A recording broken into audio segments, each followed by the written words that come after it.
La retorcida historia de las hermanas Ravencroft endogámicas. Eso es lo que una joven doctora descubre en 1876 en los Ozarks de Missouri. Mercy, 19, y Charity, 17. Hermanas. Ambas producto de una relación que nunca debió haber existido. Su padre y su hermana engendraron una línea perversa de vergüenza. Pero cuando la doctora Eleanor Hardwell levantó aquellas tablas sueltas en la cabaña podrida, lo que descubrió le congeló la sangre.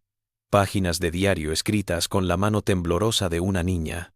Años de horrores innombrables registrados con palabras crudas que ningún niño debería conocer jamás. El pueblo lo sabía, el pastor lo sabía, el juez lo sabía. Todos lo sabían. Y todos se callaron. Porque estas hermanas no eran solo víctimas de líneas de sangre pervertidas. Eran víctimas de una conspiración que se extendía por toda esta comunidad temerosa de Dios. ¿Cuántos hombres compartieron su dolor y hasta dónde llegarían para mantener sus secretos más oscuros enterrados? El otoño de 1876 trajo el tipo de viento frío que parecía susurrar a través de los Ozarks de Missouri. Y fue con ese viento que ladrá. Eleanor Hartwell llegó por primera vez a Millbrook Hollow, su maletín médico negro firmemente sujeto en una mano enguantada, sus credenciales del St. Louis Medical College en el bolsillo de su abrigo. Se apeó de la destartalada diligencia a un suelo que se sentía extraño bajo sus botas pulidas. El grupo de hombres reunido fuera de la tienda General Hutchins la observó con el tipo de silencio sospechoso que reservaban para los forasteros. Sus ojos se entrecerraron aún más al ver su vestido de viaje a medida y su paso seguro. Una doctora ya era bastante malo, pero una doctora educada y de la ciudad era casi una blasfemia en un lugar donde la costumbre era más profunda que los pozos de montaña. Eleanor había esperado resistencia, pero lo que no esperaba era la desesperación que se escondía debajo de todo. Un ansia por una atención médica adecuada que había estado latente en la comunidad aislada durante décadas. En su primera semana, la aceptación a regañadientes había llegado, no por confianza, sino por necesidad. La hierbera del lugar, abuela Pulk, había muerto al fin de la tisis que le consumió los pulmones durante meses y el valle se quedó sin nadie que curara un hueso roto o atendiera un parto complicado. Los aldeanos podrían criticar el género de Eleanor y sus formas de la ciudad, pero no podían discutir los resultados cuando salvó la pierna del joven Timothy Fletcher después de un accidente de tala que debería haberle costado la extremidad. Fue su octavo día en Millbrook Hollow cuando llegó la citación, entregada por un niño flaco de no más de 12 años, llamado Caleb. Sus ojos vagaron por la pequeña cabaña que Eleanor alquilaba, murmurando algo sobre la aflicción Ravencroft en un susurro al decir el nombre. El miedo evidente del niño debería haber sido la primera señal de alerta para Eleanor, pero todavía era lo suficientemente nueva en la medicina como para pensar que la medicina podía resolver lo que afligía a cualquier familia, sin importar cuánto tiempo hubieran padecido. Empacó sus provisiones con la exactitud metódica que le habían enseñado en su entrenamiento.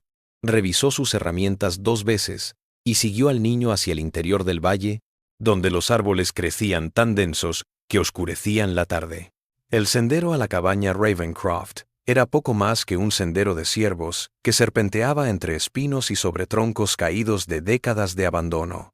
El maletín de Eleanor se enganchó en espinas que parecían dedos aferrándose a ella, y más de una vez tropezó con raíces ocultas bajo la alfombra de hojas podridas.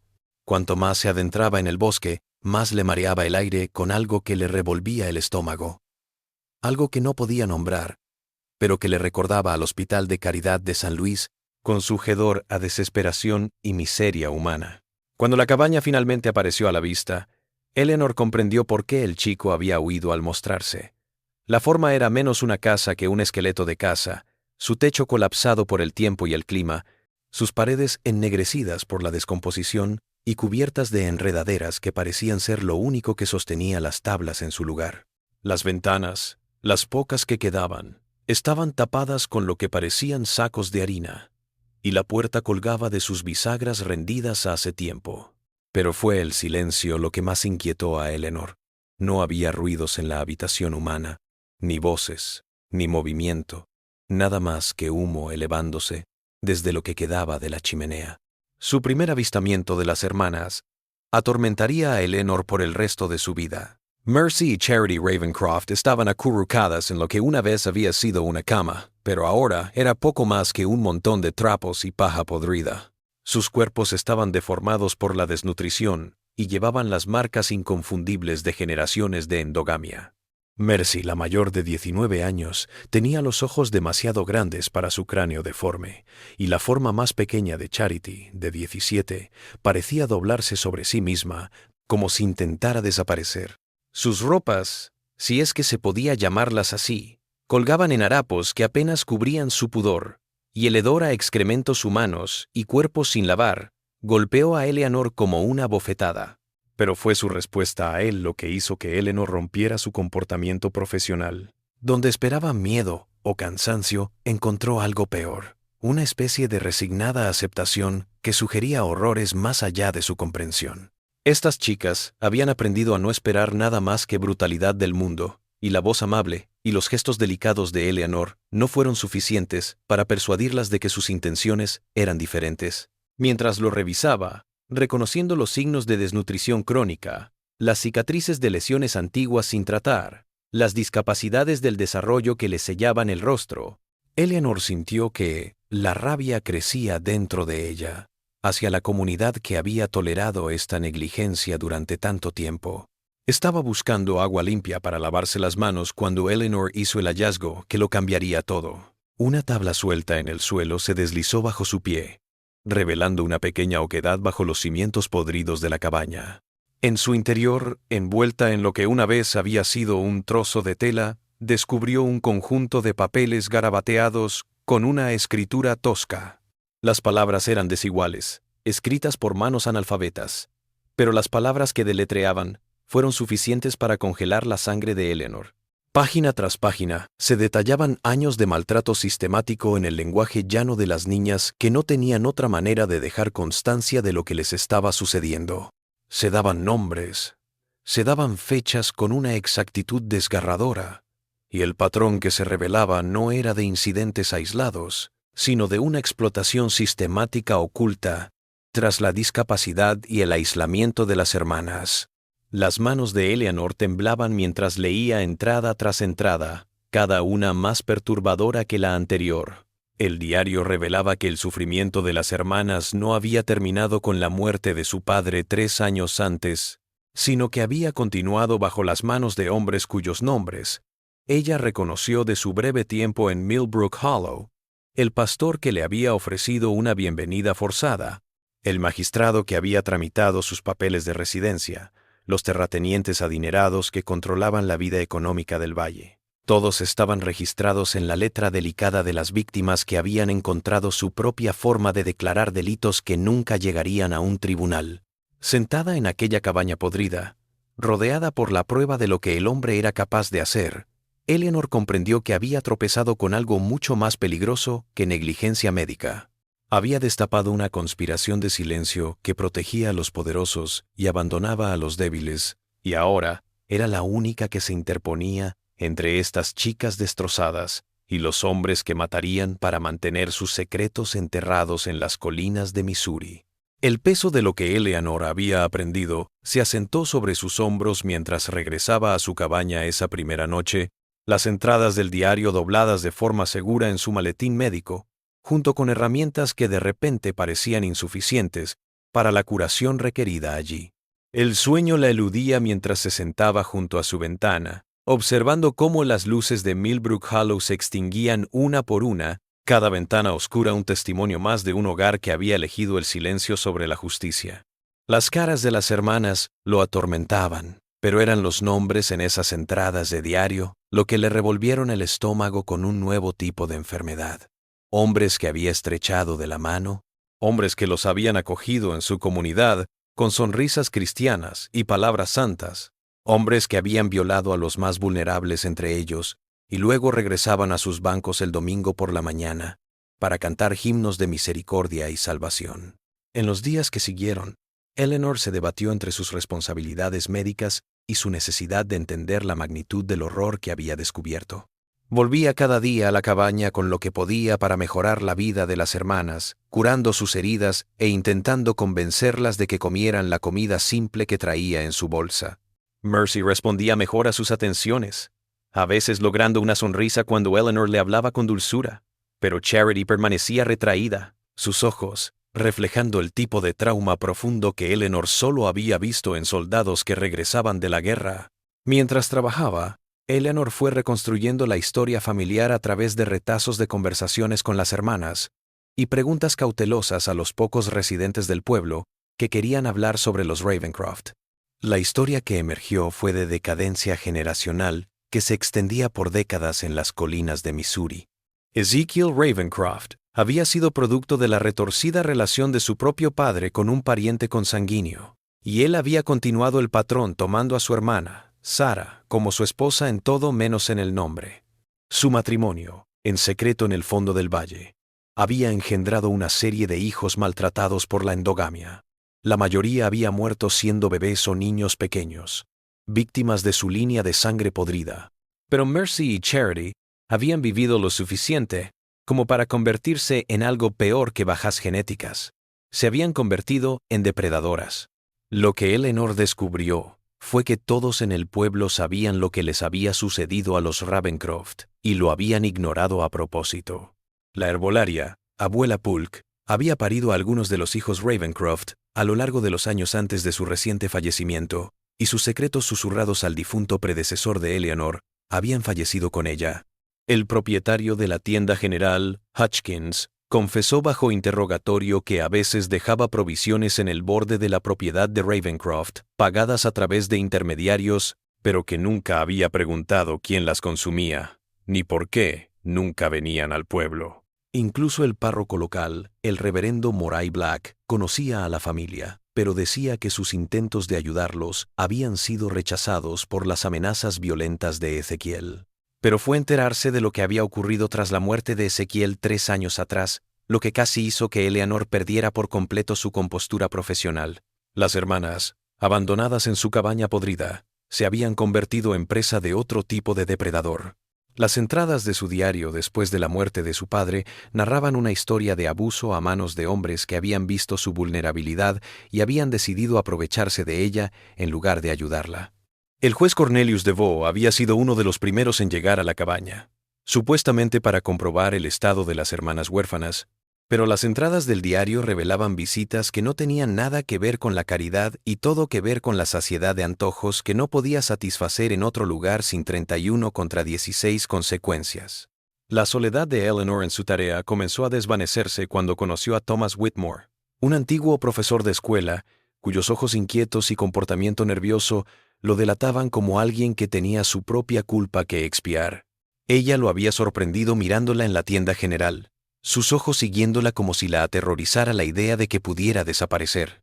Cuando finalmente llegó a su lado, sus manos temblando mientras se ofrecía a cargar sus provisiones médicas, Eleanor vio en él un posible aliado cuya conciencia había sido sellada durante años de silencio obligado.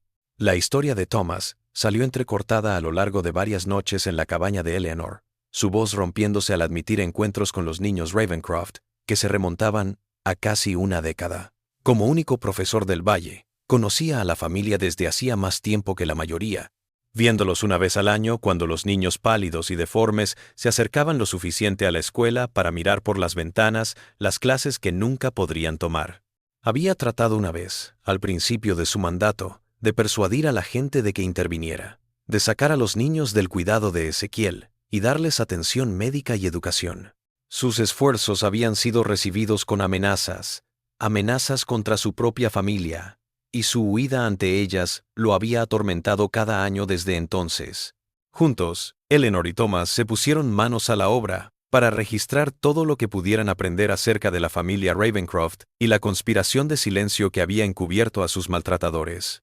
El conocimiento de Thomas sobre la historia local y su acceso a registros antiguos dieron trasfondo a las notas médicas de Eleanor, y su ojo para la evidencia les ayudó a armar sus descubrimientos de manera que pudieran persuadir a las autoridades fuera del valle. Trabajaron hasta bien entrada la noche en la cabaña de Eleanor, llenando su mesita de papeles e intentando armar un caso que pudiera llevar justicia a personas estafadas por todos los sistemas que se suponía que debían protegerlos. Su investigación destapó la magnitud de la corrupción que se había extendido por todo Millbrook Hollow como un cáncer. El abuso de las hermanas Ravencroft no fue un incidente aislado, sino parte de un patrón que se remontaba a generaciones, habilitado por los mismos hombres que ahora ocupaban posiciones de autoridad y respeto en la comunidad. El juez que debería haberlas defendido estaba entre sus agresores, el pastor que debería haberlas guiado. Se había desentendido de su agonía. Y los acaudalados terratenientes que dominaban el valle habían comprado su silencio con amenazas e intimidación.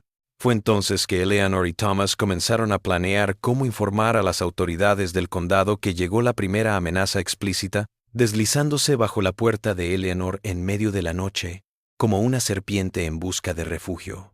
El mensaje era simple, pero inconfundible. Su investigación era de conocimiento público. Su evidencia no tenía valor, y su presencia continua en Millbrook Hollow solo se permitiría si se mantenía en sus asuntos y ejercía la medicina sin hacer preguntas incómodas sobre verdades incómodas. Las amenazas que habían empezado como murmullos de advertencia pronto se convirtieron en actos que no dejaban lugar a dudas sobre la determinación de la comunidad a defender sus secretos con violencia. Eleanor notó el primer sabotaje una mañana gris de principios de noviembre, al ir a buscar sus provisiones médicas y descubrir que alguien había envenenado su láudano con lo que parecía lejía, el corrosivo mortal, convirtiendo la tintura normalmente clara en un brebaje tóxico que habría matado a cualquier paciente al que se lo administrara para el dolor. Sus manos temblaron mientras desechaba la medicina envenenada, comprendiendo el mensaje. Su cura podía transformarse en veneno con solo destapar la botella equivocada, y la culpa de cualquier muerte recaería sobre ella.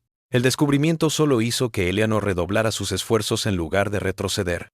Furiosa más que asustada, uniendo fuerzas con Thomas, comenzó a desentrañar la conspiración que se había gestado en Millbrook Hollow durante años.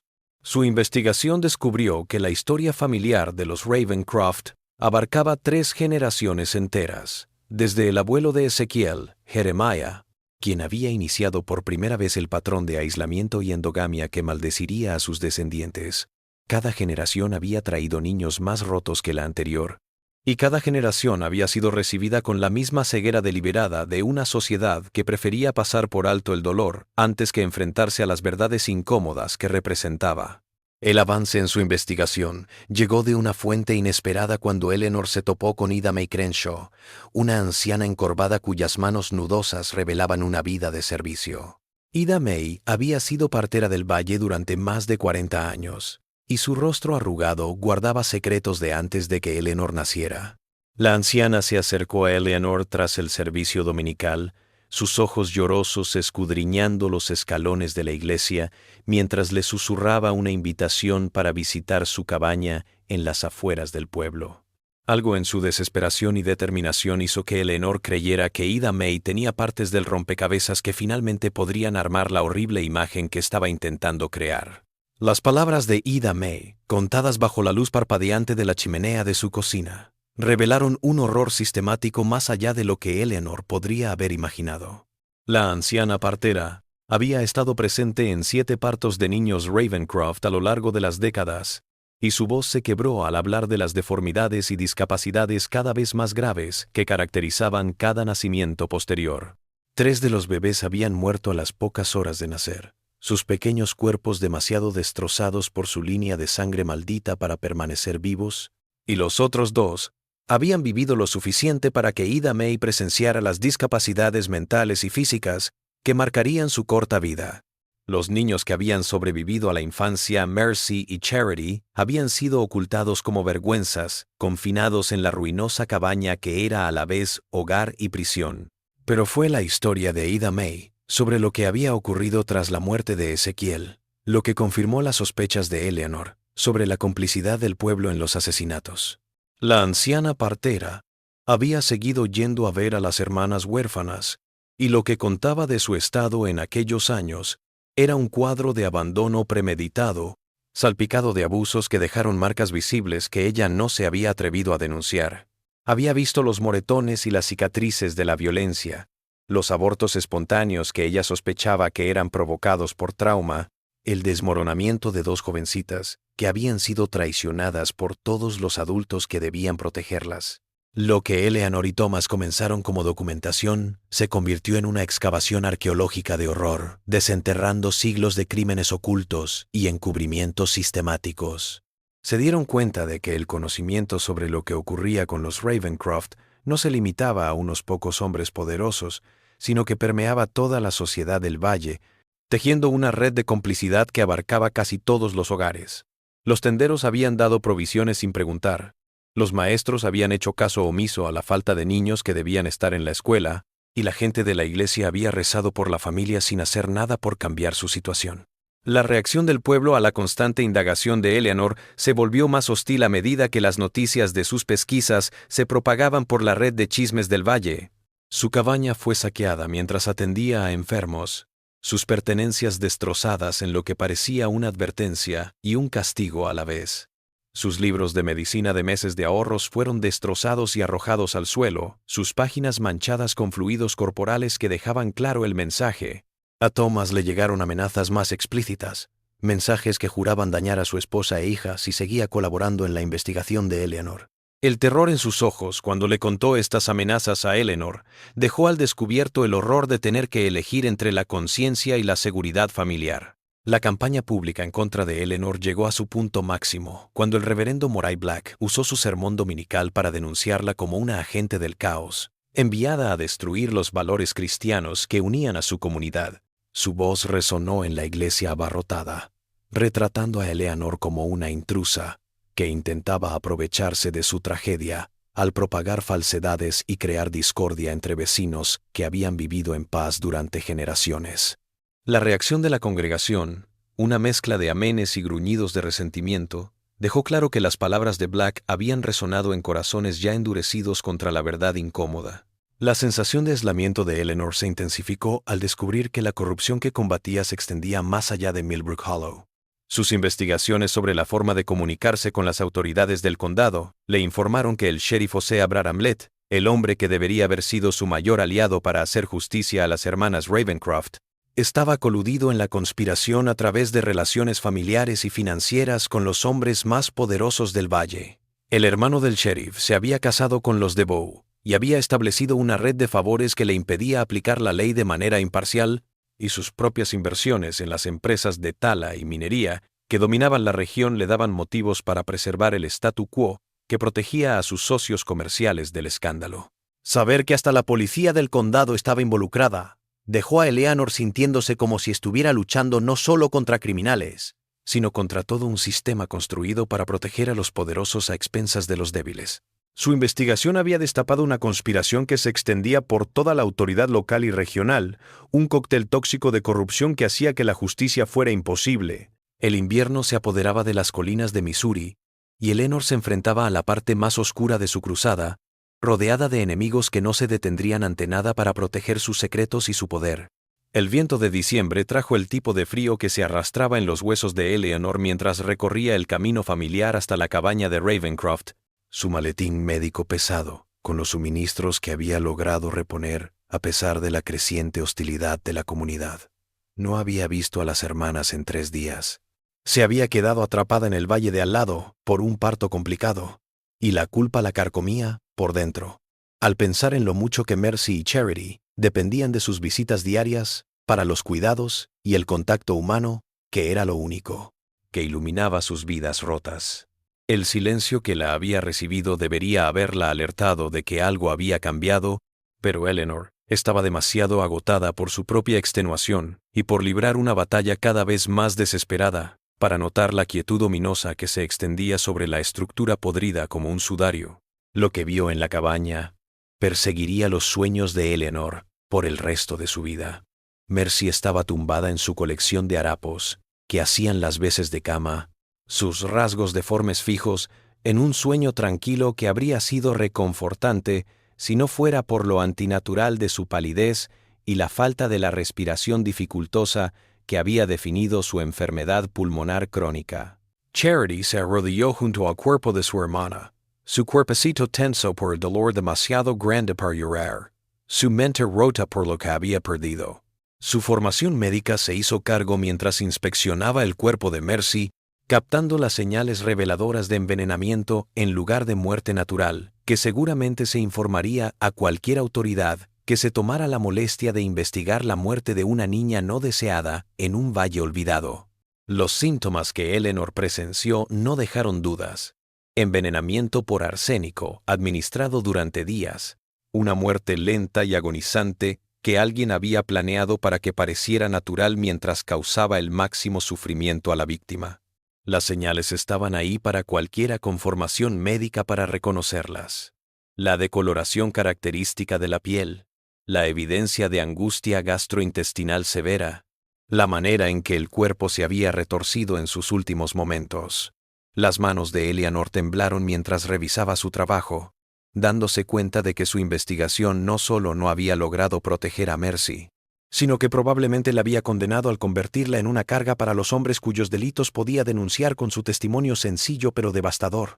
La reacción del pueblo ante la muerte de Mercy mostró lo lejos que estaba dispuesta a llegar para detener a Eleanor y acabar con su molesta cruzada por la justicia. A las pocas horas del hallazgo, el juez de Bow llegó a la cabaña con dos hombres que Eleanor no reconoció, sus formas oficiales apenas disimulando el placer por una solución conveniente a su problema.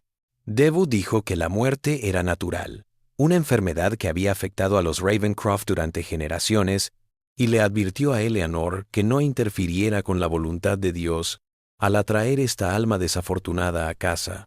Cuando Eleanor intentó registrar sus descubrimientos médicos y exigir una investigación adecuada, le dijeron fríamente que sus servicios ya no eran requeridos y que cualquier otra interferencia resultaría en cargos criminales por perturbar la paz y por ejercer la medicina sin licencia local.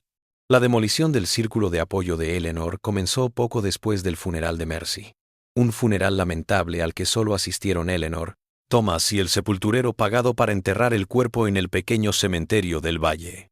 Thomas llegó a la cabaña de Eleanor la mañana después del funeral, con la prueba de la escalada de violencia de la comunidad. Su cara magullada y sangrienta por una paliza propinada por hombres enmascarados que lo habían arrastrado fuera de su casa en la noche. El mensaje que habían enviado con sus puños era claro: seguir ayudando a Eleanor, y dañarían a su esposa e hijita, daños colaterales cuyo bienestar le importaban más que la justicia para los muertos y heridos. La traición de Ida May, cuando llegó, la golpeó como una bofetada en el frío de su cabaña saqueada. La anciana partera se presentó en la puerta de Eleanor, con el reverendo Black y dos diáconos de la iglesia a su lado, sus ojos legañosos negándose a encontrarse con los de Eleanor, mientras se retractaba de su testimonio anterior con voz temblorosa, una voz que decía más sobre el miedo que sobre la conciencia.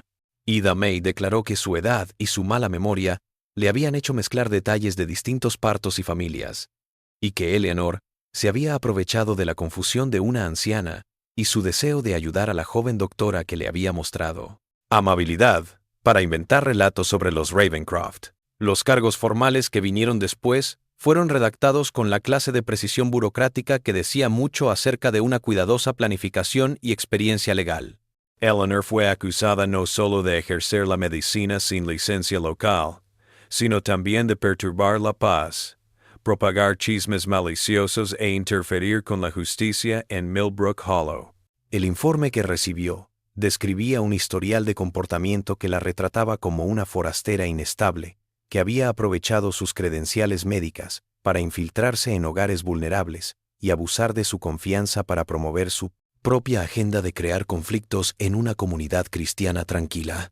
El fracaso se sintió como una carga física sobre los hombros de Eleanor mientras se sentaba sola en su cabaña en su primer mes en Millbrook Hollow, rodeada de los restos destrozados de sus posesiones destruidas, y su ingenua creencia de que la verdad y la justicia eran suficientes para vencer la corrupción arraigada. Mercy estaba muerta, tal vez porque la investigación de Eleanor la había convertido en una carga para los hombres que la habían estado maltratando. Charity se mantenía en su shock catatónico, más perdida que nunca ahora que había perdido a la hermana que había sido su única protectora y compañera. Thomas había sido golpeado y amenazado hasta el silencio. La seguridad de su familia colgada en la cuerda floja de su continua cooperación con la cada vez más desesperada cruzada de Eleanor. La idea de que su búsqueda de justicia pudiera haber hecho más daño que bien corroía la conciencia de Eleanor como ácido, cuestionando cada elección que había hecho desde que llegó al valle. Su educación de médica y sus sensibilidades citadinas la habían cegado a las realidades de la vida en el campo, donde la supervivencia a menudo exigía hacer pactos con verdades desagradables. Su decisión de revelar los delitos contra las hermanas Ravencroft había empeorado las cosas al llamar la atención de hombres que preferían a sus víctimas calladas y olvidadas. Las preguntas la atormentaron en noches en vela y días inquietos, con la certeza cada vez mayor de que estaba librando una batalla imposible contra un enemigo que controlaba todas las palancas del poder y todas las autoridades que podrían haber dado esperanza de justicia. El invierno se adentró en las colinas de Missouri, y Eleanor se enfrentó a la noche más oscura de su vida, dividida entre su conciencia y su creciente conciencia de que ciertos males estaban demasiado arraigados para ser erradicados por una mujer idealista con un título de médico y una ingenua fe en el poder de la verdad para derrotar a la Wodidos. Corrupción. El cambio que se apoderó de Eleanor aquel cruel enero no fue la revelación que había anticipado, sino un despertar gradual que comenzó en las horas más desesperadas de su noche y creció con cada día que pasaba.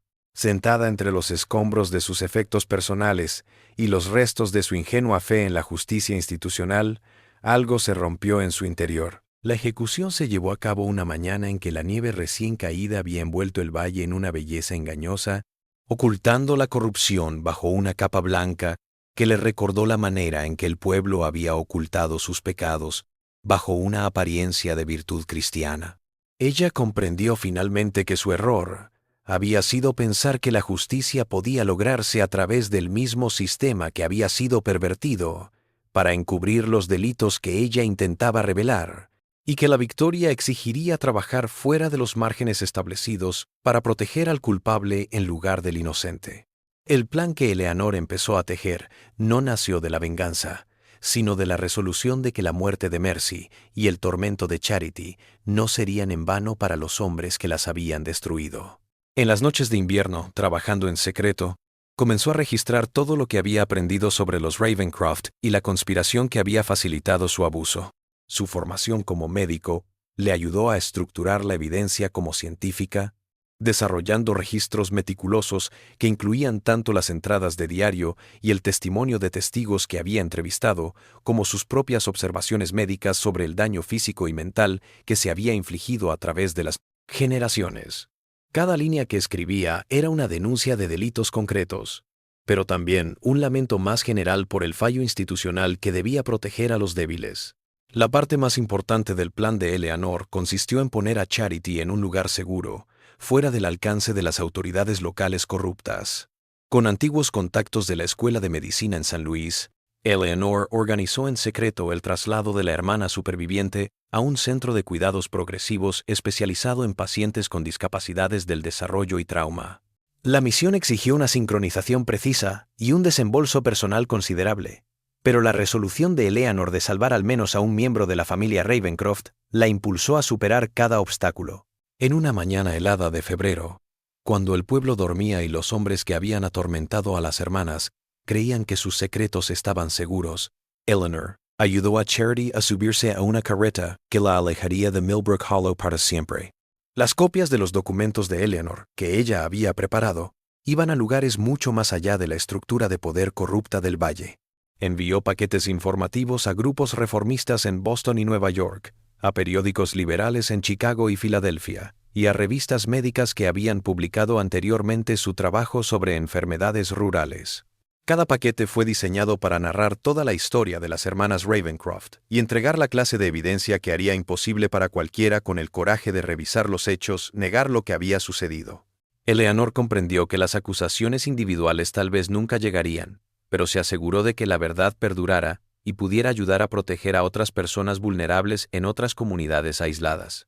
El enfrentamiento final entre Eleanor y los hombres que habían dominado Millbrook Hollow con miedo no tuvo lugar en un tribunal o una iglesia, sino en la sala principal de la tienda General Hutchins, donde los corredores de poder locales se habían reunido para celebrar lo que pensaban que era su victoria sobre la forastera problemática que había amenazado con perturbar sus arreglos cómodos.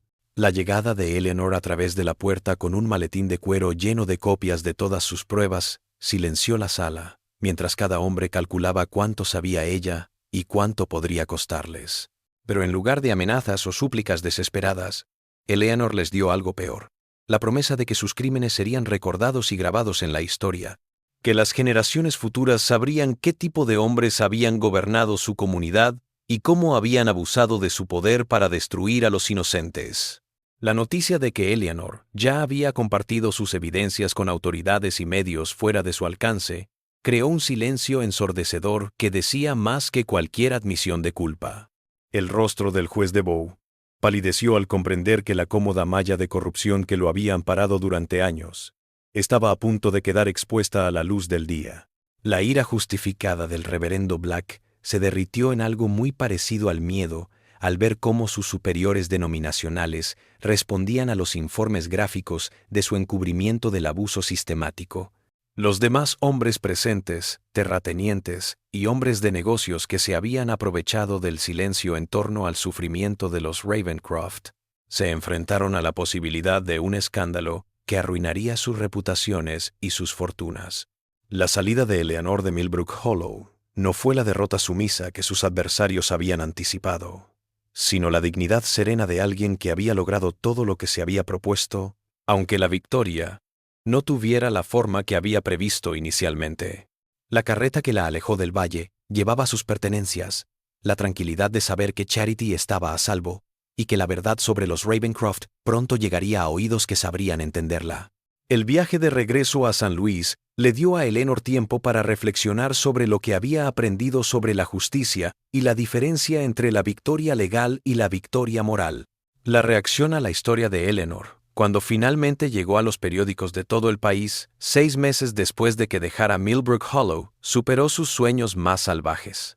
Los testimonios gráficos de abuso multigeneracional y encubrimiento sistemático desataron un debate nacional sobre cómo se trata a las personas vulnerables en comunidades rurales aisladas y condujeron a cambios en los procedimientos de supervisión y la creación de nuevas salvaguardas para las personas con discapacidades del desarrollo. Aunque los autores de Millbrook Hollow evitaron en gran medida la justicia legal por razones jurisdiccionales y por el tiempo transcurrido, sus deeds fueron sometidos al tipo de vergüenza pública y juicio histórico que demostró ser más perdurable que cualquier pena de prisión.